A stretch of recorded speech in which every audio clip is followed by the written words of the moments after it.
Soupargel, depuis 70 ans à votre service pour vous livrer le meilleur du surgelé.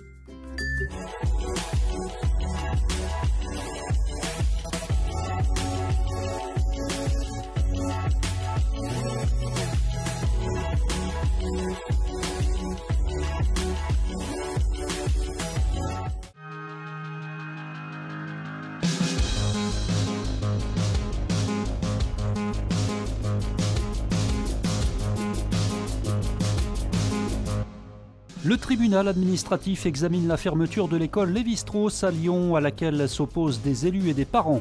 Mobilisation des cheminots ce matin à la Part-Dieu pour dénoncer des suppressions de postes dans les gares.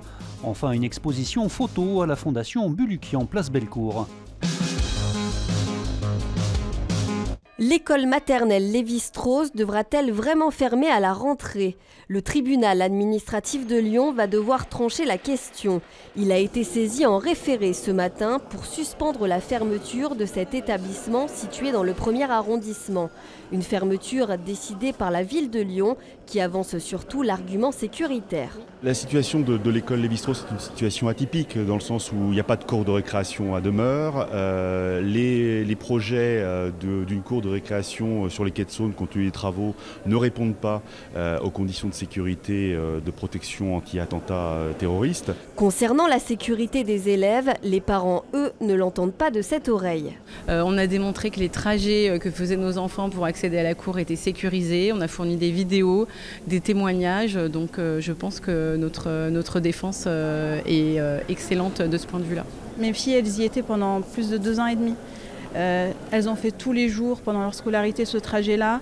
Il y a même parfois, je les ai moi-même croisées avec la maîtresse en faisant leur trajet pour aller à la cour de récré. Et de dire que ce n'est pas sécurisé, pour moi, c'est un affront qui est fait aux parents. En cas de fermeture de l'école, les écoliers devront être réorientés sur d'autres établissements. Pour la mairie du 1er arrondissement qui se place du côté des parents, leur implantation serait loin d'être adaptée. Même si les autres écoles ne sont qu'à quelques centaines, bon, parfois plusieurs centaines de mètres, sur ce quartier-là, il n'y aura plus rien. Or, pour des enfants en maternelle, c'est vrai que rentrer le midi, par exemple, au domicile parental, c'est important. Quand on a des trajets aller-retour de quasiment 1 heure, c'est impossible. Le tribunal doit rendre sa décision d'ici la fin de la semaine. Mobilisation des cheminots ce matin à la Part-Dieu. Ils protestent contre des suppressions d'emplois à l'intérieur des gares. C'est pour défendre les postes de vente et d'escale que nos directions veulent supprimer. L'objectif de nos dirigeants, c'est d'éradiquer l'emploi cheminot des gares et de supprimer massivement des postes. À terme, il n'y aura plus que 4 guichets dans une gare comme Part-Dieu. En termes d'accueil, de présence physique, on ne peut pas opposer le digital et la vente physique. Nous, on estime que les deux modes ils sont complémentaires. Les cheminots appellent déjà à une manifestation nationale à Paris le 4 juin prochain.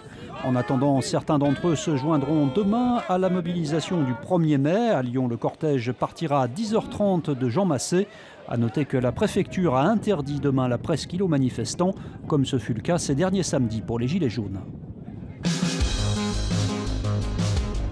Une vraie joie de le voir venir évoluer sur les terres battues du Tennis Club de Lyon et il y aura du spectacle.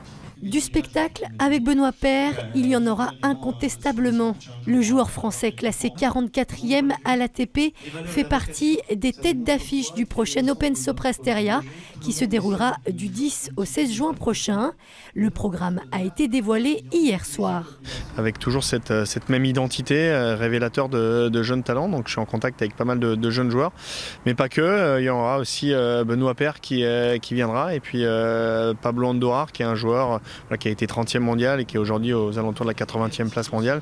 Un plateau plus relevé permis grâce à une montée en catégorie du tournoi lyonnais qui intègre cette année et pour la première fois les ATP Challenger 100. Je pensais que c'était bien de monter en catégorie et de s'affirmer parmi les plus gros challengers au monde. Alors oui, ça implique un prize money plus important, ça implique un cahier des charges plus important, mais voilà, quand on a été aussi sportif de haut niveau, on a envie d'aller un petit peu plus haut et d'aller chercher quelque chose d'un petit peu plus fort. Vincent Fournier à la tête dans les étoiles, diplômé de l'école d'Arles, ce photographe a pendant 10 ans parcouru les sites consacrés à la recherche spatiale à travers différents pays. Il expose une série de photos sur ce thème à la Fondation Bulukian, place Bellecour. Il a pu accéder à des lieux complètement inédits, il s'est beaucoup documenté aussi, donc il a vraiment traversé le monde entier à la recherche de ces lieux insolites et de ces paysages et de ces centres spatiaux assez extraordinaires. Des clichés parfois mis en scène mais jamais retouchés. Il ne modifie pas ses images. En fait, il a très peu de temps sur les sites où il photographie et du coup, il va vraiment photographier des situations réelles qu'il va évidemment mettre en scène puisqu'on retrouve beaucoup de références à la fiction, au cinéma dans ses photos, mais il n'y a rien de retouché de façon numérique. L'exposition intitulée Space Utopia du photographe Vincent Fournier est à découvrir à la Fondation Bulukian à Lyon jusqu'au 18 mai.